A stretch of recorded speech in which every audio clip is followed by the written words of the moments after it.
Assalamualaikum warahmatullahi wabarakatuh. Perkenalkan, nama saya Alessandro Lisapali, NIM 110-46222 dari Pendidikan Masyarakat A, Angkatan 2020. Tujuan saya membuat video ini adalah untuk memenuhi tugas ujian akhir semester mata kuliah pembelajaran informal orang dewasa yang diampu oleh Bapak Dadi Darmawan MSI. Di video pada kali ini, saya akan membahas mengenai pembelajaran informal di dalam kegiatan kepramukaan. Untuk itu, langsung saja kita ke pembahasannya. Pendidikan di Indonesia berdasarkan Pancasila dan Undang-Undang Dasar 1945 yang berakar pada nilai-nilai agama, kebudayaan nasional Indonesia, dan tanggap terhadap perubahan zaman. Fungsi dan tujuan pendidikan nasional tercantum dalam Undang-Undang Nomor 20 Tahun 2003, Bab 2 Pasal 3, Undang-Undang Nomor 20 Tahun 2003 mengenai jalur pendidikan. Jalur pendidikan di Indonesia sendiri terdapat di dalam 3 jalur, yaitu jalur formal, non-formal, dan juga informal. Gerakan Pramuka adalah nama organisasi pendidikan non-formal yang menyelenggarakan pendidikan kepanduan yang dilaksanakan di Indonesia. Kata pramuka merupakan singkatan dari Praja Muda Karana yang memiliki arti rakyat muda yang suka berkarya. Gerakan pramuka di Indonesia telah dimulai sejak lama sekali, yakni sejak tahun 1923 yang ditandai dengan didirikannya Nationale Padvinderij Organisasi atau NPO di Bandung dan didirikannya Jong Indonesiske Padvinderij Organisasi atau JIPO di Jakarta. Di dalam kegiatan kepramukaan sebagai program pendidikan non-formal, ternyata terdapat juga pendidikan informal di dalamnya. Dalam kegiatan kepramukaan banyak sekali pengalaman yang bisa didapat. Dan setelah saya mempelajari pembelajaran informal, saya bisa memahami bahwa di dalam kegiatan kepramukaan terdapat pembelajaran informal di dalamnya. Meskipun kegiatan kepramukaan sendiri dikenal sebagai kegiatan pembelajaran non-formal.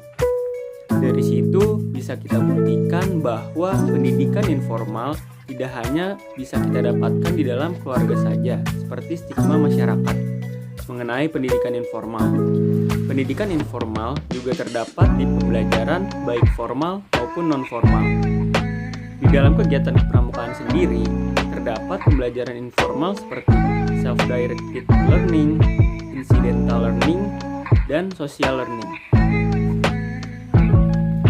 Menurut Knowles dalam Isnaini Journal of Islamic Nursing, self-directed learning adalah proses individu dalam mengambil inisiatif dengan atau tanpa bantuan orang lain dalam mendiagnosis kebutuhan belajar, merumuskan tujuan belajar, mengidentifikasi sumber belajar, memilih, dan mengimplementasikan strategi pembelajaran yang sesuai, serta mengevaluasi hasil pembelajaran.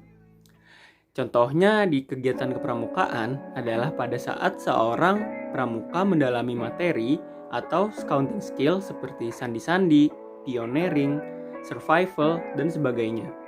Yang di sana seorang pramuka mencari atau melakukan pembelajaran secara pribadi dengan bantuan media untuk menemukan cara atau metode termudah dari scouting skill dan langsung diaplikasikan, karena di kepramukaan juga mengenal metode learning by doing.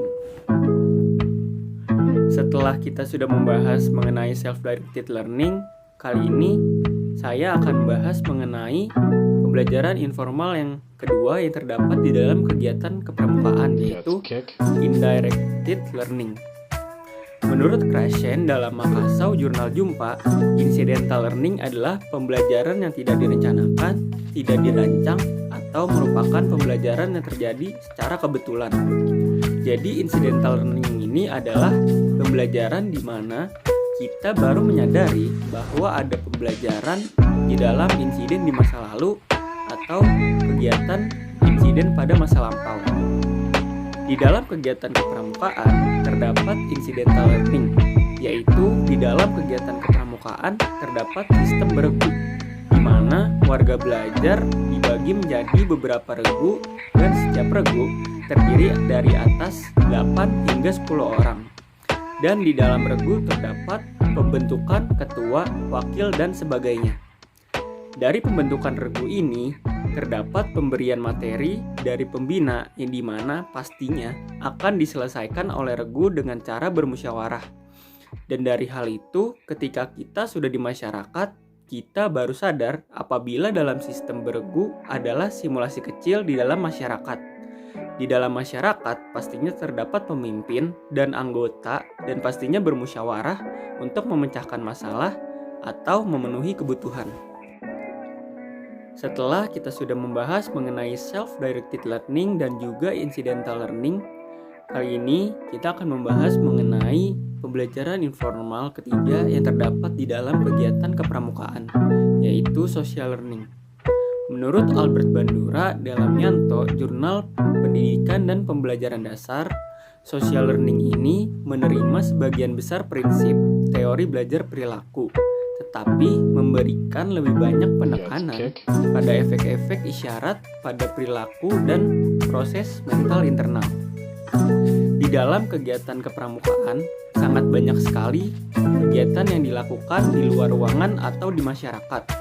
Contohnya adalah kegiatan bakti sosial atau penanggulangan bencana. Dari hal tersebut dapat tumbuh rasa saling peduli, lalu mengenal karakteristik atau budaya setempat seperti bahasa, kebiasaan atau perilaku, dan lain-lain. Setelah kita membahas ketiga bentuk pembelajaran informal yang terdapat di dalam kegiatan kepramukaan, di sini kita bisa menyimpulkan bahwa kegiatan kepramukaan sebagai pembelajaran non-formal banyak sekali terdapat pembelajaran informal di dalamnya.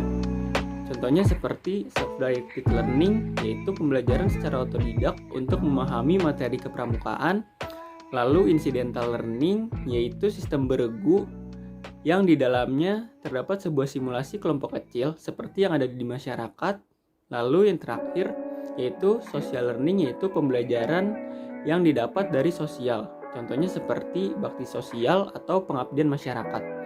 Dan masih banyak lagi hal pembelajaran informal di dalam kegiatan kepramukaan, dan itu semua membuktikan bahwa pendidikan informal berada di dalam pembelajaran formal maupun non-formal dan juga terdapat dalam kehidupan kita sehari-hari.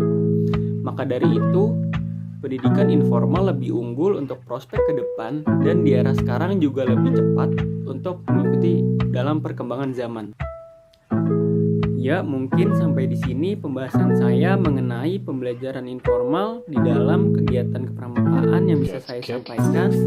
Semoga apa yang saya sampaikan bisa bermanfaat untuk kita semua. Terima kasih. Wassalamualaikum warahmatullahi wabarakatuh.